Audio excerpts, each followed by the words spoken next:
Que a graça e a paz de Cristo Jesus continue em cada coração aqui nessa noite. Amém? Hoje nós começamos uma série, a série sobre as palavras de Cristo Jesus, palavras essas proferidas na cruz.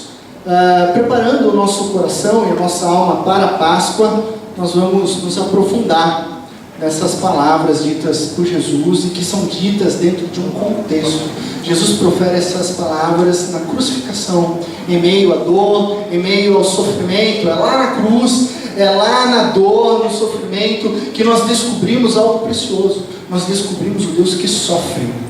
O Deus que sofre e se entrega por amor a nós.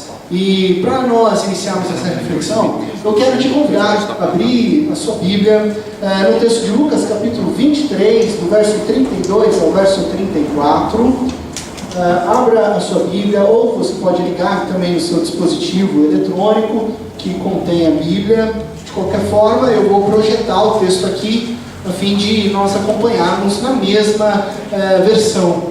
Lucas, capítulo 23, do verso 32 ao verso 34, diz assim a palavra de Deus: 2 outros homens, ambos criminosos, também foram levados com ele para serem executados. Quando chegaram ao lugar chamado Caveira, ali o crucificaram com os criminosos, um à sua direita e o outro à sua esquerda. Jesus disse: Pai, perdoa-lhes, pois não sabem o que estão fazendo. Jesus disse: Pai, perdoa-lhes, pois eles não sabem o que estão fazendo. Então, os soldados ali dividiram as contas dele, tirando sortes. Até aí, quero te convidar a fechar os teus olhos, vamos orar. Pai de amor, nós te agradecemos, Pai, porque o Senhor nos trouxe aqui essa noite, onde nós temos um encontro com o Senhor, onde o Teu Santo Espírito nos conduz, onde o Senhor nos trouxe aqui não por acaso, não por coincidência, mas pelo glorioso fato que o Teu Santo Espírito preparou esse encontro nessa noite. E diante disso, nós declaramos que nós não somos nada, que nós somos totalmente dependentes do Teu amor, totalmente dependentes da Tua graça e totalmente dependentes do Teu Santo Espírito para o entendimento, Pai. Então sopra sobre os nossos corações, Pai. Que o Teu Santo Espírito abra as nossas mentes, abra as nossas almas, e que a gente possa ouvir a Tua doce voz, e que a gente possa compreender quem o Senhor é. O Deus que sofre, o Deus que se identifica com a nossa dor, o Deus que transforma histórias. Fala conosco, por Cristo Jesus. Amém. Bom, eu quero iniciar nossa reflexão com uma curiosidade. No meio cinematográfico, talvez você já tenha ouvido falar sobre as famosas cenas deletadas. Talvez você seja o tipo curioso que adquire aqueles DVDs com cenas especiais, com as cenas estendidas. Talvez você seja aquele que gosta de ver o que os bastidores de uma produção de cinema deixou de colocar, ou inseriu, ou pensou em alguma outra espécie de narrativa. E essas cenas deletadas, elas trazem explicações para uma obra, para um filme, para um roteiro. Muitas delas trazem um outro rumo, e elas podem explicar outras coisas ou mudar a narrativa da história. Quem aqui já assistiu esse filme? De 1994, quem reconhece essa imagem? É um clássico, é o Rei Leão. Se você não assistiu o Rei Leão, você precisa assistir o Rei Leão. Porque é um clássico dos cinemas. Eu tinha 9 anos quando o meu pai e minha mãe me levou para o cinema para a gente assistir o Rei Leão. Cinema lotado, o único cinema na grande cidade de Itapetininga, vila extensa, vendia-se aquelas balinhas duras, né, de canela e de Coca-Cola que só tinha no cinema. E lá a gente assistiu o grande clássico Rei Leão, que é um marco dentro dos desenhos animados da Disney. E para você que assistiu, eu vou contar algo que é óbvio, né? Todos sabem que o pequeno Simba, ele foi expulso do Reino de Pedra pelo seu tio Scar, que assassinou seu pai, E ao expulsar do seu reino, o Simba caminha instintivamente por uma direção, ele se perde, e ele vai quilômetros e quilômetros de distância até encontrar o Timão e o Pumba, né? E aqui essa é a cena clássica, onde o Simba já está crescendo, e dançando, e cantando Hakuna Matata, lindo viver, Hakuna Matata, se você vai entender. E aí ele tem uma filosofia de vida, que é uma ilusão, que o engana por algum momento ali, mas que ele cresce ao lado de um javali chamado Pumba e um suricato chamado Timão. Lá ele cresce e lá, se você lembra, ele é encontrado por a sua antiga paixão da infância, né? Ele é encontrado pela Nala, né? Uma leoa com quem ele conviveu durante a infância. A pergunta que nós fazemos, e que não é tão explorada no desenho, é como que Nala foi parar lá? Né? De repente ela aparece lá e ela diz para o Simba: nós precisamos de você, mas não há explicações por que Nala apareceu lá. Uma curiosidade, uma cena deletada foi excluída do filme. Havia uma cena onde Simba, já expulso, o seu tio Scar, ele faz uma proposta para que Nala case-se com ele e seja a sua rainha no Reino de Pedra. Obviamente, nós conhecendo o caráter de Nala, Nala simplesmente negou. Mas aí há uma cena ali em que o Scar força a Nala a ser a sua esposa, e aí ele expulsa Nala do Reino de Pedra. Essa cena foi deletada justamente porque, mesmo sendo uma cena entre leões, tinha um caráter explícito ali de um assédio sexual, né? Do Scar forçando aquela leoa a se casar com ele. Então essa cena é retirada, mas o que acontece? Quando ele expulsa Nala corre instintivamente pelo mesmo caminho que Simba correu. Por isso que ela encontra com Simba lá. Então essa é uma cena que explica muita coisa, como Nala foi para lá e o quanto Simba fica assim com mais raiva do seu tio Scar.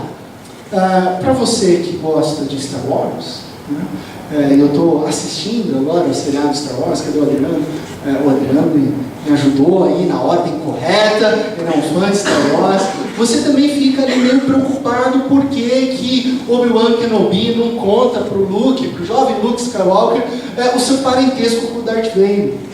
Uma cena deletada, onde o mestre Yoda foi retirado dessa cena e explica no seu leito de morte que ele proibiu Obi-Wan Kenobi de contar para o Luke. Mas essa cena foi deletada, então a gente só presume, a gente só sabe. Isso tudo é uma parte do cinema. E aí você que gosta de Vingadores, também tem cenas deletadas e por aí vai, vários filmes. Pastor, o que isso tem a ver, cena deletada, com a nossa reflexão essa noite?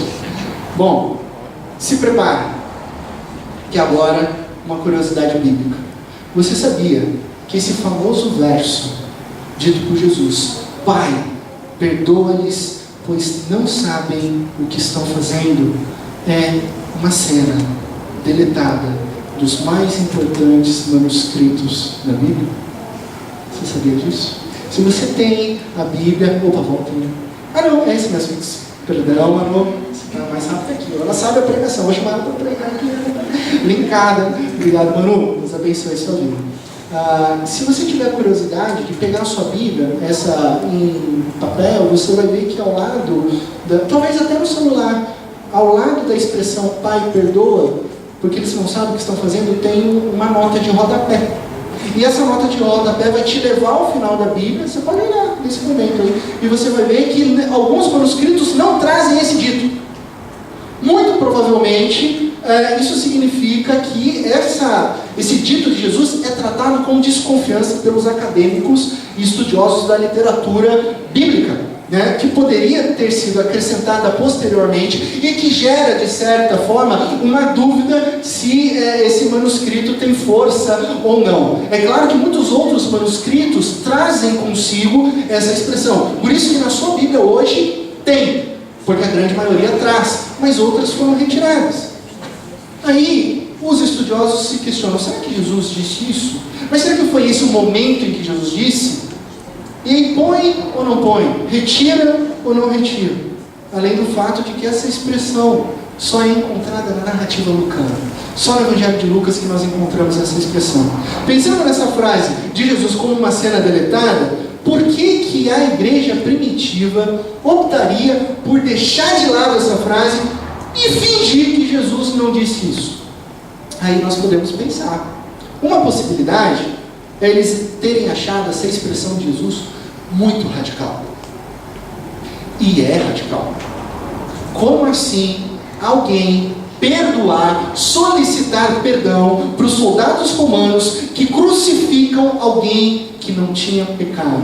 Como assim executar alguém que só tinha compartilhado o amor? E como assim a crucificação para esse homem, para esse servo de Deus? Ou seja, o imaginário da igreja primitiva poderia ter pensado: a crucificação aqui ultrapassou todos os limites. Se existe algo que não pode ser perdoado, é exatamente isso. Ultrapassa o limite aceitável. Crucificaram um inocente. Crucificaram Cristo Jesus. Então talvez a igreja primitiva tenha retirado essa cena, porque estava interpretando a impossibilidade de Jesus, naquele momento de dor e sofrimento, solicitar perdão daqueles que naquele momento tinham o prazer de crucificar o Filho de Deus. Aqueles que torciam pela sua morte, junto à multidão que gritava: crucificam, crucificam.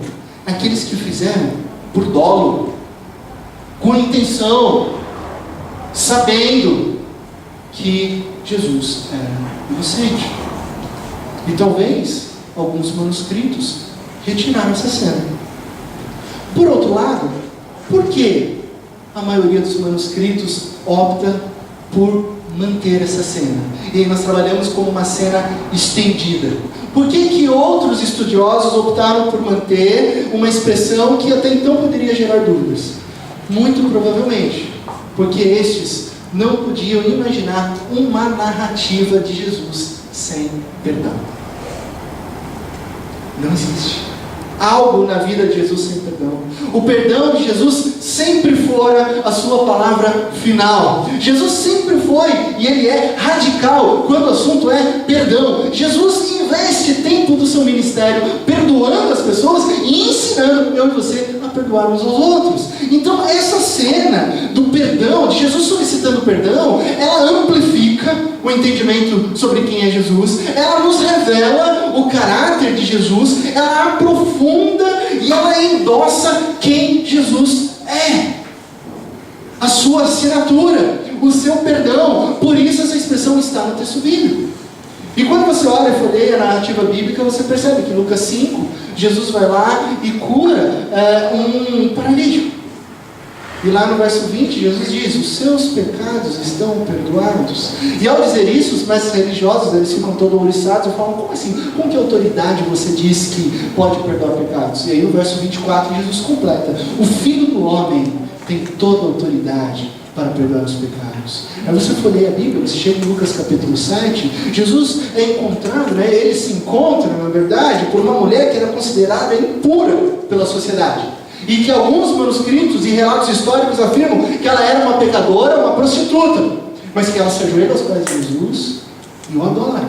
Aí Jesus diz para ela: eu perdoo os seus pecados, eu anulo a sua história e digo: vá em paz, porque eu perdoo os seus pecados. Em Lucas 17, Jesus ensina o que? O perdão. E aí Jesus diz claramente para mim e para você: nós devemos perdoar uns aos outros. E assim é a vida de Jesus. E agora a primeira coisa que Jesus diz na crucificação, no momento de dor e sofrimento, é: Pai, perdoa essa gente.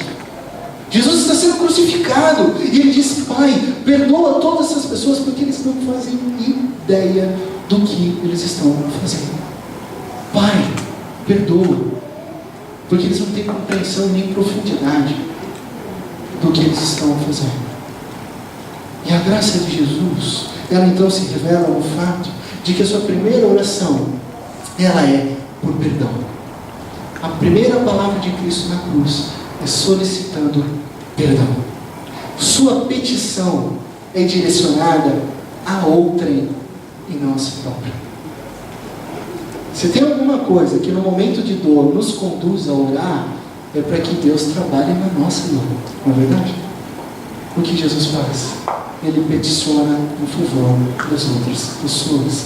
Antes de qualquer coisa, Jesus toma uma atitude referente às pessoas que estão à sua volta. No processo de execução, Jesus deixa claro que ele não é guiado pelo rancor, nele não há senso de vingança, que ali na própria crucificação, ele perdoa as pessoas que estão realizando a sua execução. Ele perdoa os mestres religiosos, que muitos fugiram, não estão ali naquele momento, mas estavam há horas atrás no julgamento, na sinagoga. Ele perdoa aqueles que estão gritando crucificam. Ele perdoa porque ele ensina o perdão, porque ele faz isso, porque essa é a essência de Jesus. Ele ora por perdão, porque essa é a missão de Jesus.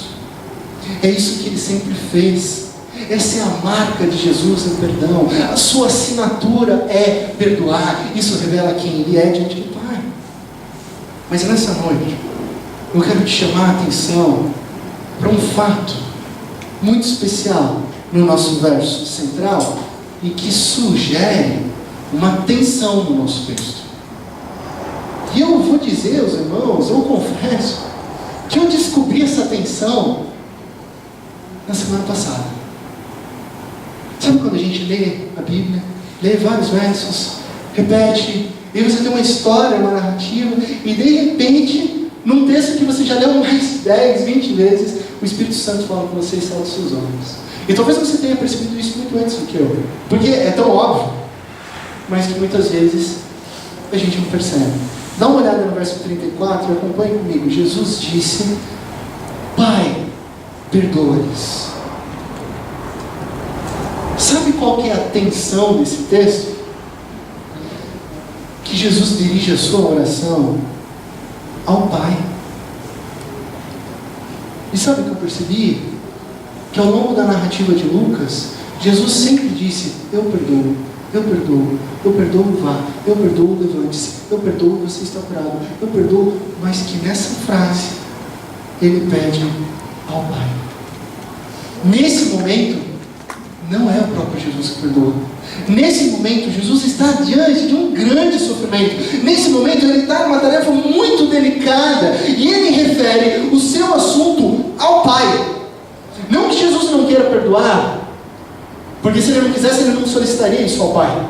Mas é que ele divide essa dor, esse sofrimento, e refere-se, e vai até o seu Pai, e diz: Pai, perdoa-lhes. A sua oração então é direcionada ao Criador, o Criador dos céus e da terra, o Criador de todas as coisas visíveis e invisíveis, o soberano Deus, que sabe de todas as coisas. E Jesus clama a sua atenção ao Pai no momento particular de sofrimento e dor. É na cruz, de braços abertos, cravado no madeiro, que ele chama a atenção do seu Pai para perdoar nada mais que aqueles que o ofendem, os seus ofensores que o ridicularizaram, aqueles que naquele momento estavam amaldiçoando o seu nome, que naquele momento, com pregos de uma espessura dessa, enferrujados, não se importavam em pregar os pés de Jesus naquele madeiro e não se importavam com a sua dor. E Jesus, naquele momento particular de sofrimento e morte, tudo o que ele faz é pedir por perdão.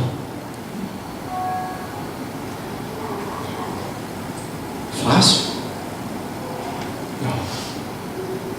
Muito difícil.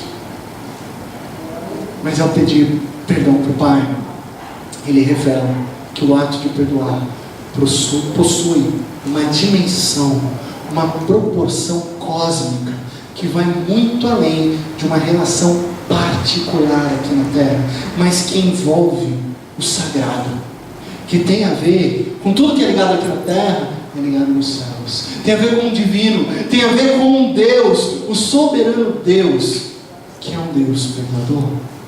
A situação é extrema, a morte de Jesus é iminente, ele não tem tempo, ele sabe que ele está na cruz, ele sabe que na cruz ninguém dura muito tempo, ele sabe que as suas forças estão acabando.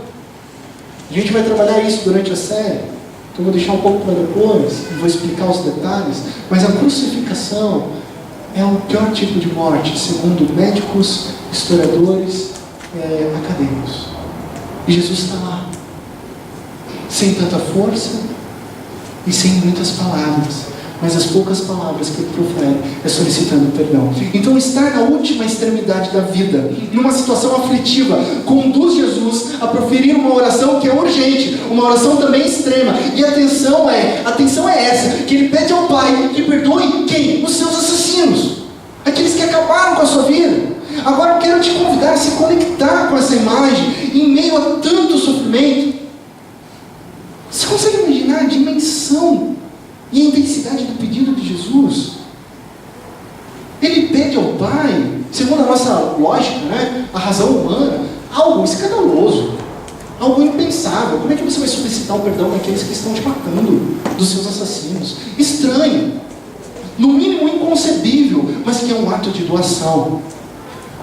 E agora, com todo cuidado, com todo temor a Deus, e eu espero em Deus, e essa é a nossa oração, a minha oração, que nós nunca tenhamos, que Deus nos livre da terrível experiência de sepultar um filho, uma filha amada, vítima de assassinato. Que Deus nos proteja dessa terrível experiência. Mas ainda assim, conjecture tal hipótese e seja sincero consigo mesmo. Quem entre nós perdoaria os assassinos de nosso filho ou de nossa filha amada? Quem? Eu confesso, eu não ia conseguir. No momento primário, não. Quem teria coragem de solicitar a um pai ou uma mãe vítima de uma atitude dessa, que liberasse perdão ali, logo naquele momento intenso de dor, naquele momento intenso de sofrimento? E aí, conectados ao sentimento de Jesus, nós podemos nos perguntar: então como que Jesus faz tal pedido ao Pai? Porque nesse momento de sofrimento e dor, Jesus dirige a Deus um pedido extraordinário, que foge do nosso senso comum. Sabe por quê? Porque Jesus conhece o coração do seu Pai. E essa é a resposta. Jesus sabe quem é o seu Pai. Jesus, ele não tem dúvidas de que o coração do Pai, em essência, sempre foi, é e sempre será um coração que perdoa, um coração perdoador. Naquele momento tenso de sofrimento e dor, Jesus, ele é nutrido por um antigo salmo que recita o caráter incansável de quem é Deus, de um Deus amoroso, de um Deus que tem um propósito, de um Deus que tem um objetivo, e o objetivo, é claro, é curar e restaurar esse mundo. É o que diz o Salmo 103, e olha só o que o Salmo diz: bendiga o Senhor a minha alma, não esqueça nenhuma de suas bênçãos, porque é Deus que perdoa todos os seus pecados, é Deus que cura todas as suas doenças, é Deus que resgata a sua vida da sepultura, é o Deus que coroa de bondade e compaixão. Então esse salmo é uma descrição minuciosa e incrível do Deus Pai, e daquilo que Deus Pai faz. O Deus Pai, ele perdoa. O Deus Pai, ele cura. O Deus Pai, ele resgata. O Deus Pai, ele coroa. E todas essas ações, elas estão interligadas e na mesma direção. São ações de um Deus que está corrigindo a todo momento as desconexões desse mundo, porque o coração do Pai é o coração que deseja que todas as coisas fiquem bem. E é o coração de Deus, esse Deus poderoso, ele está agindo na nossa história para que todas as coisas fiquem bem. E o nosso Deus, que promete e se revela em Cristo Jesus, afirma, e essa é a verdade que nós cremos, que todas as coisas realmente ficarão bem. Para coroar, é uma crescente, ele precisa resgatar. Para resgatar o nosso Deus, ele precisa curar. Só que para curar, ele precisa perdoar. E isso é totalmente aplicável nas nossas vidas. A primeira ação de Deus em direção à reconexão de todas as coisas é o perdão. E aí você segue o Salmo, nos próximos versos, e diz que o Senhor é compassivo e misericordioso. Esse é o caráter de Deus. Ele é muito paciente, Ele é cheio de amor, Ele não acusa sem cessar, nem fica ressentido para sempre. Esse é o Deus de Davi, esse é o Deus dos Salmos, esse é o Deus do Antigo Testamento, esse é o Deus de Jesus, e Jesus revela esse Pai amoroso e compassivo. Ele não nos trata conforme os nossos pecados, nem nos retribui conforme as nossas iniquidades. Pois como os céus se elevam acima da terra, assim é o seu grande amor com aqueles que o temem. Como o Oriente está longe do Ocidente, assim Ele afasta para longe de nós os nossos erros, as nossas transgressões, os nossos equívocos. E no verso 14 diz que como um pai tem compaixão dos seus filhos, assim o nosso Deus tem compaixão com aqueles que o temem, pois Ele sabe do que somos formados. Ele sabe que nós somos pó. Deus, Ele é misericordioso. Deus, Ele é compassivo, e Ele é cheio de amor, e Ele não nos trata de acordo com os nossos erros. Sabe o que isso significa? Que o nosso Deus, Ele não retém a raiva, que o nosso Deus não guarda rancor, que o nosso Deus não alimenta um caderninho da vingança, sabe? Eu vou anotar ali, você fez isso para mim, vou anotar, vai ter volta, vou anotar que você... Deus não trabalha dessa maneira, Ele nunca trabalhou. Até porque se Ele fizesse isso comigo, meus irmãos, Ele ia ter que, eu acho que uns 100 caderninhos, e para mais ainda, incontáveis caderninhos, de tanto erro que eu tenho. Então, graças a Deus, pela sua bondade, que Ele não faz isso comigo, Ele não faz isso com ninguém. Ele não é um Deus rancoroso, Ele não é um Deus vingativo, não, mas sim, a característica do seu amor é a compaixão. E essa compaixão, ela é em resposta ao que nós somos, porque Ele diz, vocês são pó.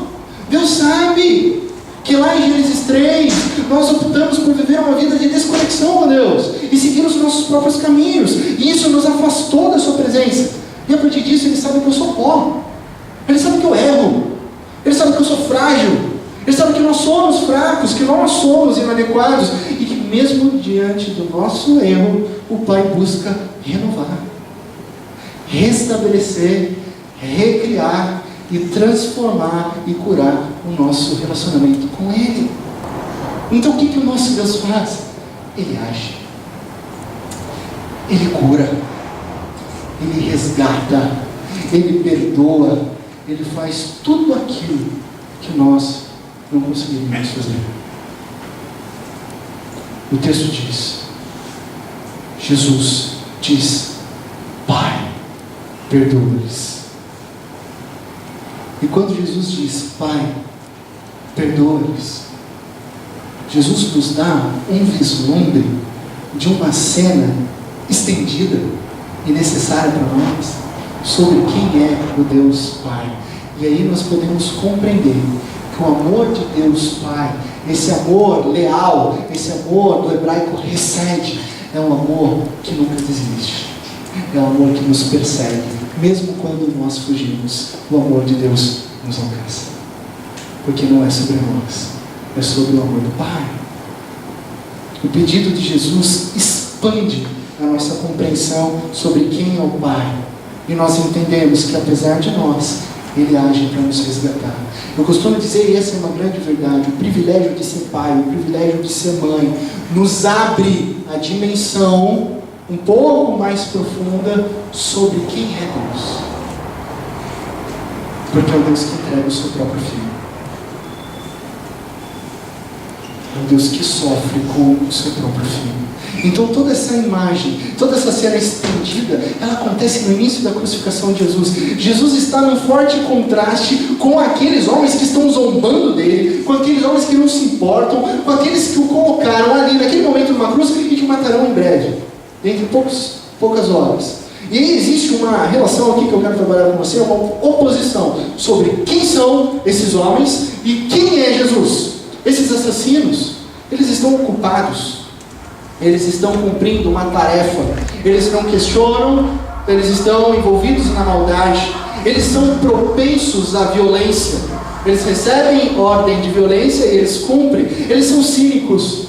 O texto bíblico diz que eles são zombadores, Eles zombam de Jesus. Se você acompanhar a narrativa, eles fazem perguntas cínicas e falsas para Jesus. Eles são ávidos por ganhos. Eles são gananciosos. Naquele momento de dor e sofrimento, eles repartem as roupas de Jesus, porque aquela túnica de um tecido só valia para a época. Então eles dividem para tirar sorte, para vender, para ter lucro com a morte de um inocente. Esses são os assassinos. E quanto a Jesus? Totalmente oposto. Jesus não é orientado por tarefas. Ele não precisa fazer nada para ter o amor do Pai. Ele é amado antes de iniciar a sua missão. Agora ele só cumpre em obediência o amor do Pai. Jesus, ao contrário daqueles homens, não é um homem de violência. Ele é um agente de paz. Ele é um pacificador. Jesus, ao contrário daqueles homens, não é ganancioso. Jesus não é cínico. Jesus não é hipócrita, Jesus não é falso, Ele é sincero. E ao concentrarmos nesse profundo contraste entre Jesus e as pessoas que o cercam, a narrativa nos leva para uma escolha. A narrativa bíblica nos desafia. Hoje, em 2019, esse texto bíblico nos desafia. Nos desafia o que, pastor? Como assim? Há uma aplicação atual nas nossas vidas sobre toda essa narrativa de perdão. E agora esse contraste entre esses homens e Jesus. O texto bíblico nos leva a um desafio entre escolher um caminho dentre dois. Dois caminhos que te levarão a direções totalmente opostas, pois os seus rumos são distintos. Dois caminhos que, por serem opostos, te levam a decidir por um só, apenas. Sabe, não tem como você ficar com um pezinho nesse caminho e nem com um pezinho no outro, porque eles vão em rumos distintos. O primeiro caminho é o caminho dos homens. Esse caminho é o caminho da violência opressora. Todo tipo de violência. Violência física, violência verbal, violência psicológica, violência gananciosa, violência falsa, violência da língua, o que dizemos para as pessoas que nós amamos, o que dizemos para as pessoas que não amamos. Esse é o caminho da violência opressora. E todo resultado de uma violência, seja ela física, verbal, psicológica, ela te levará, em última instância, à morte. Por isso é um caminho de morte. Então essa é uma escolha, é a escolha dos soldados. Mas porém, existe um outro caminho, o caminho de Jesus. E o caminho de Jesus é o amor que sofre. O caminho de Jesus é o amor que sofre, mas é o amor que permanece no sofrimento. É o amor que vence o sofrimento. É o amor que sofre, mas que vence. Pois na cruz, no Deus Filho crucificado, o Deus Pai está lá, sofrendo em amor. Muitas vezes no nosso sofrimento, na nossa dor, nós nos questionamos: onde está Deus? E parece que nós não ouvimos a sua voz, parece que nós não temos resposta, mas Cristo Jesus revela onde Deus está. Deus está na sua dor, Deus está cuidando do teu coração, Deus está chorando contigo, Deus está se identificando, porque Ele é um Deus que sofre. Ele é um Deus que sofre. E somente um verdadeiro amor, o amor que é movimento, explica um Deus crucificado. Teólogo suíço, Calbart, ele diz o seguinte, algo fantástico: o próprio Deus é, no propósito divino, rejeitado em seu Filho. O próprio Deus, pois Deus prefere perder para que você ganhe. Deus prefere perder para que nós ganhemos. E qual que é o resultado prático disso? Deus prefere morrer para que você viva. Esse é o caráter de Deus. O caminho do amor é o amor que sofre, é o amor que entrega. E o próprio Deus que se identifica com o nosso sofrimento é o Deus que se entrega por amor. Muitas vezes eu não posso ter a dimensão do seu sofrimento. Existem muitas coisas que muitos de vocês passaram e que eu não tive a experiência de passar. Muitas outras eu passei e vocês não tiveram essa experiência. Nós podemos nos identificar como humanos, uma vez que toda dor da humanidade nos é, de certa forma, entendível. Mas a profundidade, muitas vezes, seria uma negligência minha eu dizer, eu sei o que você está passando, porque eu não sei. Eu posso me identificar e ter compaixão com isso tudo. Mas existe alguém que sabe. Jesus sabe. Porque Jesus passou por toda essa dor para te trazer vida, para te restaurar desse sofrimento. Ele perdeu para você ganhar. Então Jesus diz, Pai, perdoa-lhes. Jesus faz essa oração, mas Deus não responde imediatamente. Sabe por quê? Porque a resposta de Deus não está ali na sexta-feira. A resposta de Deus está na Páscoa. Está no domingo. A Páscoa, o domingo da ressurreição, é um momento decisivo na nossa história. É na ressurreição que Jesus revela que o Pai não tem rancor, não tem retaliações, não tem ódio, mas sim um amor que sofre, que restaura e que gera vida, deixando as coisas velhas para trás e fazendo novas todas as coisas. É isso que Deus faz. O problema, e às vezes nós cremos nisso, o problema é que muitas vezes a gente não aplica isso nas nossas vidas. Deus restaura, transforma a nossa vida, sabe o que a gente faz? A gente vai levantar defunto. Não é? Não é isso que a gente faz?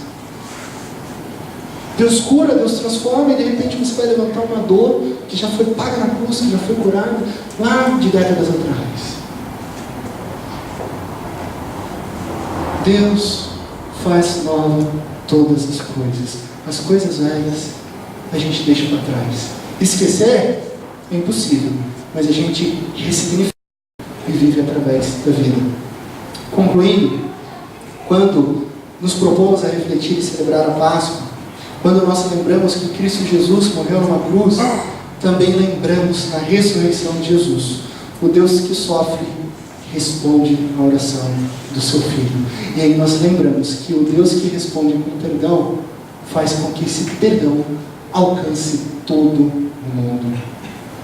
Os homens cruéis, eles são perdoados. Os gananciosos e cínicos, eles são perdoados. Aqueles que têm vícios e são assassinos, são perdoados. Os falsos são perdoados. Sabe por quê? Porque eu e vocês somos perdoados. Qual a diferença entre eu e um assassino de Jesus? Em termos de perdão, nenhum.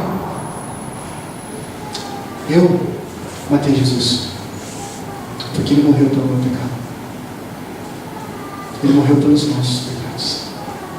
Eu não sou bom. Eu gosto daquela imagem, né? Falando em cinematografia, me veio agora a lembrança de que na Paixão de Cristo, dirigido pelo Mel Gibson, naquele momento onde os cravos são pregados nas mãos e nos pés de Jesus, tem também uma informação muito legal. Não sei se todos sabem, mas aquela mão que segura os pregos é a mão do Mel Gibson. Ele não atuou, naquele momento ele só dirigiu o filme, mas naquele momento ele fez questão, não, essa mão vai ser minha, porque eu, por causa do meu pecado, matei Jesus, e Jesus morreu também. E Deus faz novas todas as coisas. Na ressurreição, o nosso Deus quebra. Ele quebra todo o padrão de morte. Não há mais padrão de morte. Ao responder a oração de Jesus naquela cruz e fazê-lo ressuscitar no terceiro dia, Deus mostra que a morte não é o ponto final para a nossa história, mas que o ponto final e o ponto eterno é vida, é perdão, é restauração, é novidade de vida. Não importa o momento que você esteja vivendo, não importa quantos anos você trilhou em sofrimento e dor, Deus tem algo novo para a minha vida e para a sua vida. E aqui está um ponto importante para nós. O drama do sofrimento sem esperança, ele é alterado notavelmente por uma oração generosa de Jesus. Sem essa cena estendida, eu e você estaríamos presos numa cela de desesperança e sem profundidade, sem conhecer a profundidade do amor de Deus. Então nessa oração, não só a essência do coração do Pai é revelada, mas também a intencionalidade do coração do Filho, que solicita perdão, porque Ele quer reverberar vida abundante para mim e para você. O teólogo Walter Brueggemann, pode passar a música, por favor? Ele diz o seguinte: O drama das nossas vidas é mudado pela entrega de Jesus e pelo alcance do Pai. O drama do mundo é renovado pelo perdão do Pai. Olha o que ele diz. Não precisamos carregar velhos ressentimentos. Veja bem, não é sentimento que ele diz, ressentimentos. É aquilo que você traz de volta. Ou velhas culpas. Sabe por quê? Porque o Pai não tem interesse nelas. O mundo está se dirigindo à morte, mas o alcance de Jesus quebra o ciclo da morte, quebra o ciclo da destruição, porque Jesus se entregou e você foi perdoado. Você está limpo diante de Deus, zerou, a dívida foi paga. Não perca tempo carregando os sentimentos do passado, porque eles, se você já confessou, já se arrependeu, eles já foram perdoados naquela cruz. Jesus já levou a sua dor. Você já está livre, você já está liberto de culpa. A culpa não vem de Deus. Guarde isso no teu coração. A culpa de um pecado confessado e arrependido não vem de Deus. Não vem de Deus. Se o Pai não tem mais interesse nas velhas culpas, eu te pergunto, quem é você para ressentir? Se o Pai não tem interesse mais no passado, quem é você para trazer de volta aquilo que já foi curado? Então viva o caminho do amor. Viva o caminho leve da graça de Deus, do amor que vence e que remova todas as coisas. Porque Deus sofreu e foi necessário que Ele sofresse através de Cristo Jesus. Hoje você é perdoado, amado e restaurado. Viva dessa maneira, na mais absoluta certeza de que em Cristo Jesus todas as coisas ficarão bem. Amém? Feche seus olhos nesse momento. Eu quero que você, de olhos fechados, você reflita na sua história, em quem você é.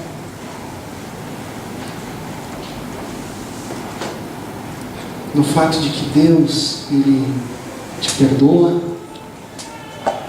que se existe algo a ser confessado para Deus, esse é o momento de você abrir teu coração e dizer para o seu Pai: Pai, me perdoa. Pai, me purifica. Pai, eu não quero mais viver preso em culpas do passado. Eu não quero mais viver agarrado em decepções, em ressentimentos, mas eu quero viver a liberdade e a vida plena do perdão que nós temos em Cristo Jesus. Converse com o teu Pai. Renda-se a Ele. Viva o perdão e trilhe um caminho de vida e graça. Ore, converse com Deus.